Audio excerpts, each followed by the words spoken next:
সুপ্রিয় দর্শক শ্রোতা, আপনারা যে যেখান থেকে দেখছেন সকলকে আন্তরিক শুভেচ্ছা অভিনন্দন। আমরা এখন এসেছি বগুড়া জেলার নন্দীগ্রাম উপজেলার গোসাইল নামক একটি গ্রামে। আমরা যে ক্ষেতের ভিতর দাঁড়িয়ে আছি এটা হচ্ছে একটা মরিচের ক্ষেত। এই মরিচের জাতটা হচ্ছে নিউসুমাসিড কোম্পানি হাইব্রিড মরিচ বগুড়া কিং।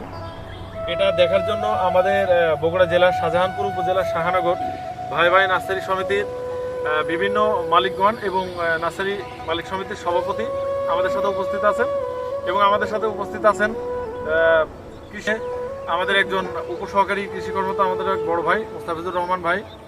তো আমরা এই মরিচ সম্পর্কে তার কাছে এবং আমাদের সভাপতি সাহেবের কাছে এবং আমাদের মধ্যমণি যে কৃষক তার কাছে আমরা কিছু শুনবো এই মরিচের বৈশিষ্ট্য সম্পর্কে।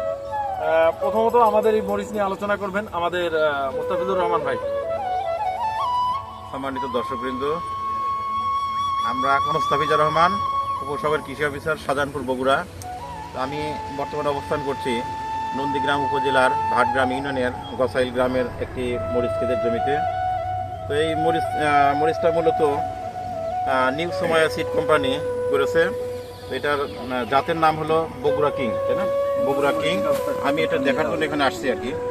তো এই বীজের যে চারা উৎপাদন সেটা হচ্ছে শাহজাহানপুর উপজেলার শাহনগর গ্রামের ভাই ভাই নার্সারিতে চারা উৎপাদন হয়েছে, সেখান থেকে চারাগুলো সরবরাহ করা হয়েছে। তো এখানে এই গোসাইল গ্রামের কৃষক ভাই এখানে চারা নিয়ে আসছে এবং জমিতে রোপণ করছে।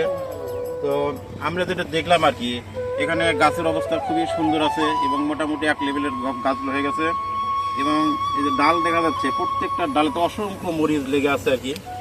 এবং মরিচের ভারে দেখা যাচ্ছে ডালগুলো ভেঙে যাওয়ার উপক্রম হয়েছে আর কি। মরিচের ধরনটা অত্যন্ত ভালো, খুবই ভালো হয়েছে এবং মরিচের ভারে ডালগুলো ভেঙে যাচ্ছে। নিউসুমাসিড কোম্পানি হলো বগুড়া কিং জাত আর কি। এই জাতটা মনে হয় আগামীতে ভালো চলবে এবং এলাকায় আসলে আরও সম্প্রসারণ করা যাবে। এখানে যে মাটি আছে এই মাটিতে মনে হয় মরিচটা আরও ভালো হবে। আশা করা যায় আগামীতে যারা কৃষকগণ উপকৃত হয়ে এটা দেখে যদি আরও সম্প্রসারণ করতে পারে তাহলে তারও ভালো হবে এবং তারা আর্থিক দিক দিয়ে লাভবান হতে পারবে। তো আমি যারা দেখছেন আর কি মরিচ ক্ষেত, আপনারা একটু ছবির মাধ্যমে দেখেন, আমরাও দেখার জন্য আসছি। তো অত্যন্ত ভালো, মাটির অবস্থা ভালো, রোগ পোকামাকড় নেই বললেই চলে।